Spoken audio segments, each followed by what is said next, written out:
Bonjour Baptiste. Bonjour. Ça va, tu vas bien? Ouais. Donc, bienvenue dans ce petit décor. Donc Avec est-ce des que vraies t'aimes bien têtes d'éléphants derrière. Alors non. Des vrais absolument. animaux. C'est quand même pas mal, non? Il il y a eu un peu déjà des petites remarques. Non, c'est des faux, c'est fait que du papier mâché. C'est très joli. Et évidemment que l'idée est de les mettre là pour faire peur un peu, quoi. Se dire qu'on a ces bêtes derrière nous, quoi.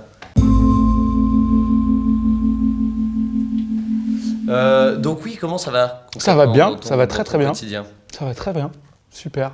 Du coup, moi je voulais un petit peu parler avec toi déjà de ton parcours, parce qu'aujourd'hui la plupart des gens te connaissent pour le duo que tu as sur YouTube, et Ouais. surtout ton univers que vous avez Régressif. réussi à créer. Déjà, comment t'es arrivé à ça? Comment t'es arrivé Oula. à- C'était en 2010, même 2009 avant, j'avais commencé. J'étais concepteur-rédacteur dans une agence de pub. Ok. Et j'avais lancé un fanzine qui s'appelait La Grosse Commission, qui était un journal humoristique à lire aux toilettes que je distribuais dans les bars de Paris, de Lille et de Nantes. Et grâce à des copains et tout. Et de là, des copains nous ont dit « Ah, il faut que tu connais Gaël, non? Il a un groupe qui s'appelle Jolamouk, il faut que vous vous rencontriez. » On s'est rencontrés, et puis il y a eu un coup de foudre artistique. Et puis après, j'étais toujours concepteur-rédacteur et j'ai eu l'idée de monter un site qui s'appelait 10 minutes à perdre, qui était un site qui mélangeait des sketchs et des articles. Et comme j'avais fait bosser Gaël sur mon fanzine, je lui ai dit ça te dit de lancer dans l'aventure avec moi? Puis il a dit ouais, c'est trop bien et tout. Et puis ça a pris tout de suite. On a eu une chance énorme et on s'est retrouvés un peu les précurseurs de ce qui s'appelle aujourd'hui le YouTube Game. Mais nous, c'était le Dailymotion Game au départ et on était les premiers après à aller vraiment partir sur YouTube. Ok. Tout le monde nous a suivis après et donc on a vu un peu toute cette économie, tout cet écosystème, cet univers, les gens grandir, d'autres disparaître, d'autres apparaître, beaucoup plus de gens qui apparaissent qui disparaissent finalement. Et maintenant, ça fait 10 ans quoi. Donc c'est pas Ça fait mal. partie un peu des piliers de C'est tout ça. quoi. Puis il y a eu plein de choses, il y a eu des aventures télé, des aventures cinéma, puis toujours notre chaîne, du dessin animé, puis là on sort une BD Oui, j'ai vu. Ouais. Et donc, avec comment le ça- Lombard. Ça s'appelait Ça c'est vraiment BD. Ok. Les vrais savent. Et du coup, non, c'est une BD de 100 pages dont on est très très content. On a tout écrit et on l'a fait avec Baba et Tartuffe en dessinateur et coloriste. Et franchement, au début j'étais un peu perplexe et c'est une aventure géniale. C'est une autre écriture, c'est tout un autre truc, bref. Voilà. Bon bah félicitations à Merci. vous deux, en tout cas. Ici on parle un petit peu d'engagement, évidemment. Ouais. Déjà pour faire le lien un petit peu avec ce que tu as fait du coup avant, on parle souvent d'humour engagé. Ouais. Est-ce que tu considères que votre duo c'est de l'humour engagé? Ou est-ce Parfois. Parfois, à l'époque d'Imite à perdre un peu plus. On a été tapoter un peu Le mariage pour tous, Christine Boutin, même Ça c'est vraiment PD qui était notre premier sketch, il y avait un message à la fin. C'était dans une grosse période d'homophobie qui revient un peu d'ailleurs, j'ai l'impression, malheureusement. On a toujours mis de l'humour dit trash, mais finalement qui a une deuxième lecture. Et puis notre humour à nous, très régressif, bébête, mais souvent on essaie de rebondir sur l'actualité avec notre naïveté et notre côté candide de nos personnages qui sont deux adolescents, quoi. Et du coup, on peut faire passer des messages sur le féminisme, sur plein de choses différentes. Donc ouais, on le fait de temps en temps. C'est pas du stand-up avec de la vanne ultra lissée et vraiment ciblée. C'est tu l'as ou tu l'as pas, mais en tout cas, ouais. Ouais. Et alors, on t'a vu là pendant les plusieurs mois qu'il y a eu, avec les différentes campagnes qu'il y a eu pour les campagnes climat, donc les campagnes On est prêt, etc. On t'a vu beaucoup actif. Ouais. Est-ce que avant ces campagnes-là, tu étais toi-même assez actif Et avant la campagne, j'étais déjà engagé. Quand je dis engagé, c'est-à-dire j'étais dans l'action. Avant d'être dans l'action, j'étais dans ce que beaucoup de gens traversent de plus en plus, je l'espère. J'étais dans la réflexion, en train de me dire « Ah, ça craint. Ah, ce qui se passe là, putain, ah ouais, le plastique, ah ouais, le bio, le machin et tout. C'est vraiment, on est dans un monde... Et un jour, ça devait être 2 mois avant la campagne On est prêt, j'ai eu le déclic. Je crois que c'était un reportage sur France 2 sur quelqu'un qui avait vécu en zéro déchet. Ouais. Je crois que c'était suite à un reportage sur le plastique d'Élise Lucet, un truc comme ça. Je pense que ce Le reportage, Cache Investigation. Cache Ouais. Investigation qui avait été fait. Et il y avait eu un reportage derrière, un documentaire qui était très intéressant. Et là, j'étais avec ma femme et j'ai fait « On fait quoi, nous, en fait On trie les déchets, on met dans la poubelle jaune. Ouais, ok, d'accord, mais on n'a que des bouteilles en plastique. Ouais. Notre poubelle, on la vide pas mal quand même. Ouais. Mais on va au marché et on prend des légumes bio. Ah ouais, c'est vrai. Eh ben non, on va aller plus loin, quoi. Et donc on s'est mis à faire du zéro déchet. Ouais, t'as commencé à faire un peu le bilan de tout autour de toi. Exactement. Tu t'es rendu compte que dans ta maison, en fait, tu voyais pas en fait ce qu'il y avait autour de toi, ça te paraissait logique. C'est logique, c'est logique pour plein de gens. Et du coup, on a dit, ok, on se lance, c'est parti. Et donc on a commencé par un classique que je conseille d'ailleurs à tout le monde, c'est déjà arrêter les bouteilles d'eau et prendre l'eau du robinet avec des carafes, avec des charbons dedans, de bichotant, je crois, qui purifie un petit peu l'eau. D'ailleurs, par rapport à ça, Chris, qui intervient dans toutes les vidéos, Salut Chris. J'ai rien dit pour l'instant. Non, mais t'as une info sur les bouteilles en plastique, le nombre de bouteilles en plastique. 12 000 sont vendus chaque seconde dans le monde. Voilà. 12 000 bouteilles en plastique vendues chaque seconde dans le monde. Quand on regarde le taux de recyclage. Et si on regarde aussi nos amis qui font des sodas avec une étiquette rouge, ils en produisent 200 000 par seconde. Voilà, allez. Coca-Cola. Merci à tous et à bientôt. Et du coup, ouais, donc on a commencé, puis on s'est renseigné, puis on a été à la maison du zéro déchet dans le 18e pour prendre des informations. On a commencé à faire notre lessive. J'ai essayé de me renseigner sur les composts qu'il y avait dans mon quartier. C'était que des composts d'association, c'était très compliqué. J'ai la chance d'un garage, j'ai fait, je vais le faire dans mon garage en fait. C'était plus logique. Donc je me suis muni d'un compost. On a fait ce qu'on appelle, quand on fait du zéro déchet, c'est de faire un gros ménage type de printemps plus. Vraiment, tu fais un tri dans tes vêtements, dans tes cosmétiques, dans ton outillage, etc. Ça te permet de voir beaucoup plus clair, de te munir de pots en verre pour pouvoir avoir des sachets en coton pour pouvoir aller sur le marché, etc.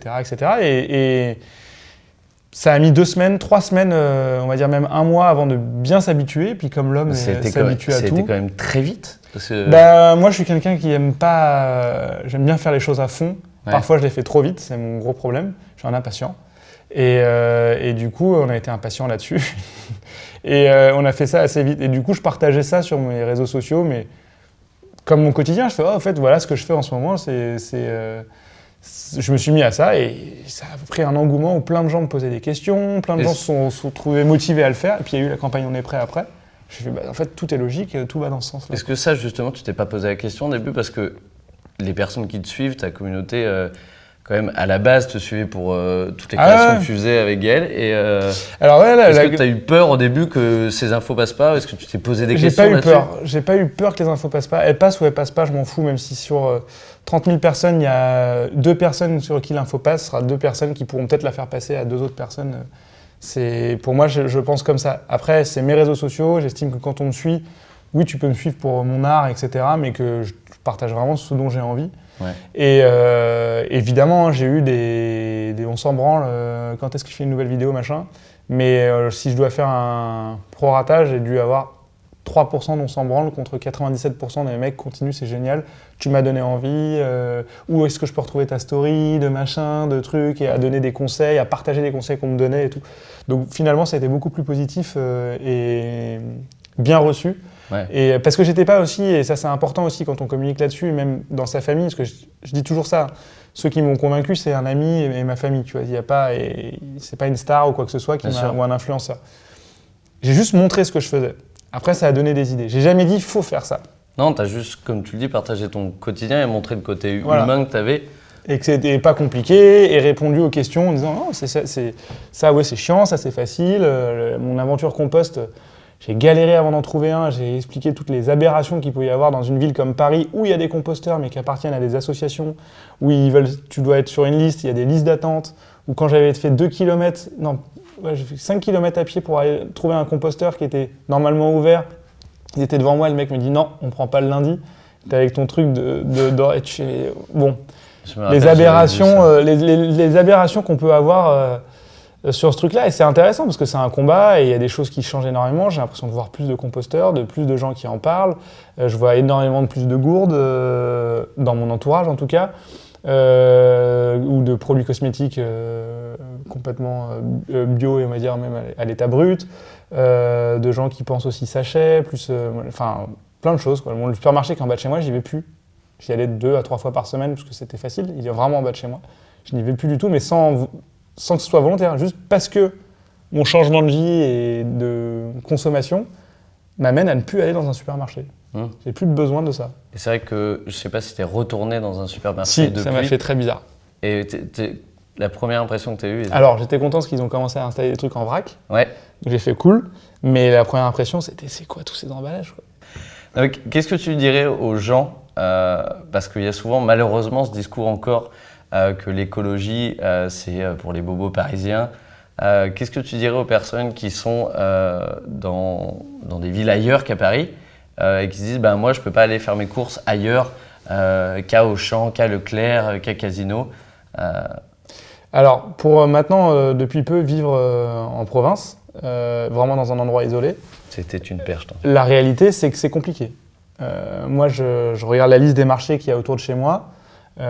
Pour pouvoir uniquement consommer via les marchés et tout. Déjà, sur les marchés, tout n'est pas bio et tu le vois, hein, quand tu as vraiment plein de fruits et légumes qui ne sont pas de saison, tu te dis que derrière, le mec, il n'est pas forcément dans une recherche d'éco-responsabilité sur son stand de maraîcher. Ouais. Et ouais, dans ces villes-là, il y a eu énormément de commerces de proximité qui ont été supprimés à cause des supermarchés qui ont pondu un peu partout, quoi.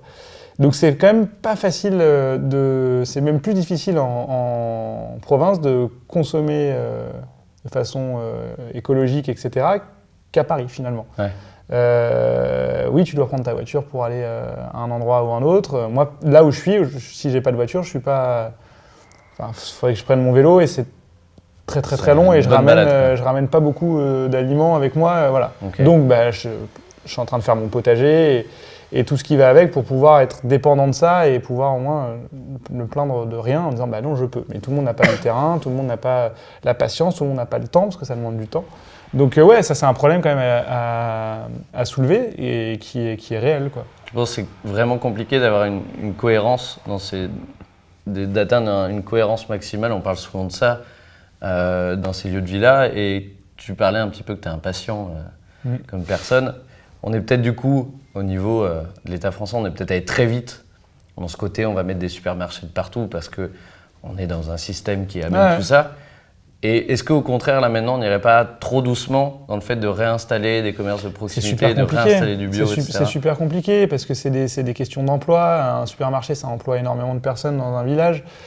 Certes, il a été prouvé que s'il y avait des commerces de proximité, au prorata de chaque commerce, il y a plus d'employés, mais il faut les réinstaller, il faut motiver les gens à se remettre dedans. On n'est pas encore dans une exode rural, enfin l'exode rural.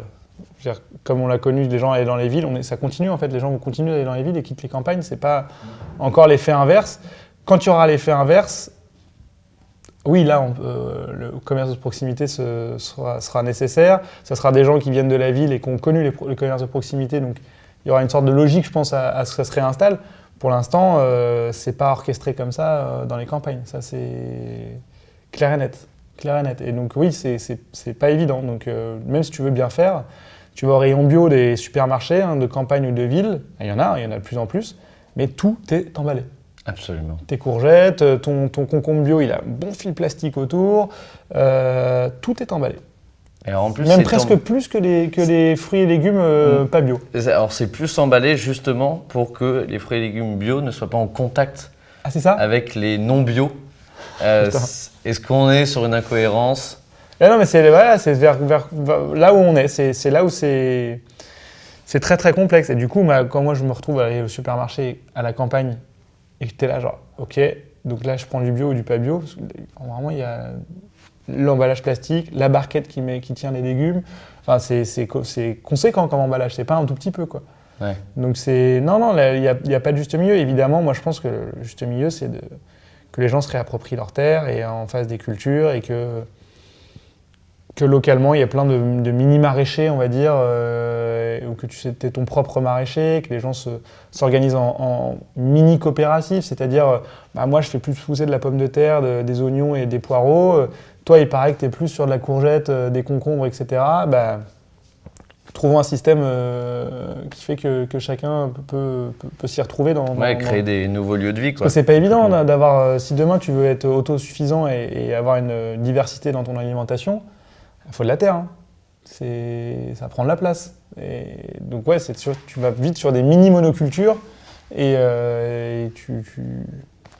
tu c'est compliqué. Oui, on Après, manque puis c'est un temps, c'est de un plus temps. en plus de terres cultivables. On en manque de plus en plus. Et oui, comme tu le dis, c'est du temps. En plus, c'est une question que je me posais, est-ce que tu penses que c'est un luxe aujourd'hui de pouvoir se poser des questions environnementales et de se préoccuper de ça? C'est bizarre parce qu'il y a deux réponses. C'est un luxe, parce que dans le monde dans lequel on est, et dans lequel il est structuré, c'est un luxe, mais en vrai, c'est une priorité. Mais le problème de notre monde dans lequel on est aujourd'hui, c'est que c'est un truc en cascade. C'est-à-dire que si tu remplaces, demain, il paraît que si on remplace toutes les voitures du monde par des voitures électriques, eh ben, il faudrait je ne sais pas combien de centrales nucléaires pour pouvoir donner autant d'énergie. Si tu fais ci, tu fais ça, et si tu remplaces par ça, il y a un problème qui arrive. Il y a toujours des problèmes en cascade, etc. Alors évidemment, tu te dis, faut tout raser, recommencer à zéro et réfléchir de point par point. Mais en fait, là, ce qu'on demande, c'est d'être Dieu finalement, de dire, ok, l'abeille, elle va aller cultiver là, elle va butiner là, ça va faire telle fleur qui va alimenter tel animal, etc., etc., etc. Enfin, faut tout repenser comme ça, ce qui est impossible finalement, quoi. Donc, c'est une priorité, mais le problème, c'est qu'on a fait partie, on est les enfants des 30 Glorieuses. Les gens de la 30 Glorieuses qui sont mes parents, à part ma mère, mais mon père, par exemple, c'est compliqué de dire à des gens qui ont plus de 70 ans, il faut vraiment changer vos habitudes. Ils te disent, j'en ai vraiment rien à foutre, et eux, ils le voient pas, c'est pas flagrant pour eux. Tu es dans un truc de surconsommation où tu as une habitude sur un clic de te faire livrer de la bouffe, de te faire commander des fringues, d'avoir tout à disposition. Et en fait, demain, on te demande d'arrêter tout ça et qu'il y a un confort et de t'enlever ton confort. Est-ce que t'en veux à cette génération quand par exemple, tu dis... Tu te regardes et tu dis j'en ai un peu rien à foutre. Est-ce que t'en veux à cette génération? À ce moment-là, c'est un égoïsme incroyable et en même temps, c'est terrible, mais je me dis, putain, si demain j'ai 70 ans, 80 ans et qu'on me demande de vraiment tout changer pour mes 10 dernières années de ma vie, en étant grossier, tu vois, mais tu te poses des questions, tu te dis, est-ce que c'est moi qui vais changer? À quoi bon? J'en veux à la génération, la génération de nos parents, mais qui savaient et qui n'ont rien fait. Malheureusement, la génération de nos parents, globalement, ne le savait pas. On ne savait pas vers quoi on allait et toute cette surconsommation vers où on allait, quoi. Il y avait des indices, mais il n'avait pas. L'information était restreinte sur quelques chaînes de télévision, sur la presse. Il n'y avait pas des pop-up dans tous les sens qui nous disaient attention, alerte, machin, dès que tu te connectais et tout. Donc non, ils étaient beaucoup moins au courant, ils en parlaient moins et puis ils le voyaient moins. Il y avait encore des abeilles, il y avait encore plein de choses, quoi. Alors d'ailleurs, petite transition, tu parles d'abeilles depuis tout à l'heure. Je sais que où tu vis maintenant, tu as ce projet-là. Alors, petite ruche. Je fais une petite parenthèse avant. On a cette boîte-là que les gens qui regardent connaissent un peu maintenant. En fait, il y a des bonnes nouvelles là-dedans. Il y a une bonne nouvelle par jour. Donc, tu vas pouvoir en choisir une. Il y en a une que je vais un peu tricher cette fois-ci. Je vais t'en donner une que j'aime bien, celle-là. Et puis après, t'en choisiras une autre. Je l'ai lu. Tu l'as lu. Lu-la. Les abeilles de Notre-Dame ont survécu à l'incendie. Est-ce que tu le savais, ça ou pas déjà? Pas du tout. Est-ce que tu savais déjà qu'il y a des abeilles à Notre-Dame? Alors je sais qu'il y a énormément d'abeilles partout dans Paris. Je crois qu'il y a 600 ruches à Paris. Donc ça m'étonne pas qu'il y en avait à Notre-Dame. Après, je sais pas où elles étaient situées. Alors il y a des ruches qui étaient apparemment dans les hauteurs de Notre-Dame et il y avait 200 000 abeilles qui donc 20 ruches qui étaient là-bas. Donc je trouve ça déjà fou. Et en fait, elles ont senti la chaleur qui augmentait. Et en fait, elles ont décidé de sauver leur reine et le miel et donc de partir. Et c'est fou, l'intelligence que... les abeilles, quand on intervient sur une ruche, on les enfume. Dès qu'elles la fumée, elles savent que c'est une alerte. Donc c'est pas étonnant qu'il y ait de la chaleur et de la fumée. C'est les premières à se barrer, quoi. Non, c'est assez... c'est des insectes, des êtres les plus intelligents et les plus exemplaires à suivre quand on regarde les abeilles. Je peux regarder la ruche des heures, aller voir travailler. Chacun a sa fonction, son truc. Quand on explique qu'une abeille, c'est pas une abeille, c'est une autre façon de penser. Un essaim forme une abeille, finalement. Enfin, un être, on va dire. Ouais. C'est pas un être à part entière qui forme un être. C'est très étrange. C'est complètement différent. C'est une autre façon de penser, comme les fourmis. Alors, qu'est-ce qui t'a attiré de t'occuper des abeilles? Oui, qu'est-ce qui t'a amené à Je trouve t'occuper déjà des abeilles? l'insecte et ce qu'il fait sur notre planète est complètement incroyable. Le fait qu'il y en ait de moins en moins et que ça soit un vrai danger pour l'humanité. Et j'ai dit, attends, je vais aller faire ma petite formation et puis je vais prendre une ruche. J'ai participé à ma manière à améliorer la biodiversité d'où je suis. Voilà. Alors, en plus, tu entends Parce que le but, c'est pas de faire du miel. Hein. Le miel des abeilles, c'est une ruche en varech, pour ceux qui connaissent ce que j'ai. Le but, c'est vraiment si je prends du miel, c'est vraiment si elles en ont fait en surplus, ce que font généralement les abeilles. Et c'est ce miel-là qu'on peut prendre. Souvent, malheureusement, les apiculteurs, certains, dont c'est leur business, prennent un peu plus et après les nourrissent avec un sucre artificiel. L'hiver, bon, bref, chacun ses trucs. On est bien content d'avoir du miel, mais il faut savoir que ça se passe comme ça. Et moi, le but, c'est un bonus si j'ai du miel, mais le but, c'est vraiment juste, allez. D'avoir qu'elles aient un lieu de vie. Ouais, et qu'elles puissent donner vie aussi autour avec leur action. Quoi. Ouais, parce que tu en parlais, avant, il y avait 5% de disparition des abeilles. Ouais. C'est passé à 30%. On sait que c'est dû malheureusement à tout ce qu'on utilise dans les champs autour, tout ce qui est pesticides, etc. J'ai regardé, il y a 66 600 tonnes de pesticides qui sont utilisés chaque année en France. Ça fait 2 kilos par seconde qui sont utilisés en France. Et comme tu le dis, on se rend compte de l'importance des abeilles. Comment on fait demain s'il n'y a plus d'abeilles? Il y a des drones. Oui, alors si, j'ai vu ça. Et les drones pollinisateurs, ou les Chinois qui le font avec des pinceaux à la main, il y a aussi ça. Il y aura des solutions, l'homme a toujours trouvé des solutions, mais ce sera une solution très précaire et très compliquée, à mon avis. Il faut les voir travailler, hein, les abeilles. Personne ne peut le remplacer, ça. Ouais, c'est un exemple qu'on devrait suivre, peut-être, les abeilles. Parce que si on suit leur exemple, c'est trop travailler. Dans le monde capitaliste, ils seraient très contents qu'on travaille comme des abeilles. Donc, il faut voir à quel profit on mettrait notre travail. Ouais. Est-ce que tu veux voir juste une petite bonne nouvelle? Une dernière bonne nouvelle, et puis après, je crois que va bientôt arriver. Aux USA, une école élémentaire remplace les heures de colle par une initiation à la méditation. Oh, elle est pas mal celle-là. Très bien. Celle-là, elle est très bien. Elle est très bien. Je l'avais déjà lu, donc je fais moins étonné, mais je l'avais lu. Il paraît que les enfants même ont redemandé des cours après. Non, mais en fait, moi j'adore et tout, j'ai envie de continuer, ça me calme et tout. Justement, enfin, un petit lien. Là, les générations d'après, comment tu vois un petit peu de ce que je vois, qu'on va leur laisser et comment ils vivent tout ça? De ce que je vois, c'est marrant, j'en parlais avec mes petits-neveux qui sont 12-13 ans, et ils sont vraiment pessimistes. Hein. Tu te dis, waouh, t'as 12-13 ans et ta vision du monde, elle est pessimiste pour le futur. Sous-entendu, ça va être la merde, on n'aura rien, quoi. Mais ils sont dans l'action, ils manifestent, ils éduquent leurs parents en consommant genre des exemples de gourdes, de machins, etc. Et c'est, mine de rien, ils ont l'air d'être bien préparés. En tout cas, ils savent qu'ils vont pas vivre dans les mêmes conditions qu'ont vécu leurs parents et leurs grands-parents, et que c'est à eux de le faire, de créer ce monde-là, quoi. J'ai l'impression qu'ils en sont conscients. Donc j'ai très bonne espérance dans cette génération future et dans l'éducation qu'on leur donne, parce que de peu d'exemples que j'ai autour de moi ressortent de l'école avec quand même des très très bons enseignements au niveau écologique. Maintenant, est-ce que ça sera trop tard ou pas? Je ne suis pas scientifique et je ne sais pas lire entre les lignes d'un rapport scientifique non plus, donc c'est compliqué. Ok. Voilà, je ne vois que je ne crois que ce que je vois. Et pour l'instant, pas très joli. Je pense que c'est un peu le mot parfait de dire c'est pas très joli. Mais c'est le cas. Merci beaucoup en tout cas de ce moment d'échange, et je pense que moi en tout cas je suis content d'avoir vu un petit peu plus tout ce côté que tu as très proche, mine de rien, maintenant encore plus proche de cette nature-là, et ça fait du bien. Merci. Vraiment. En tout cas voilà, merci beaucoup à tous une fois de plus d'avoir regardé cette vidéo. Moi, je vais te laisser un peu tout seul maintenant, où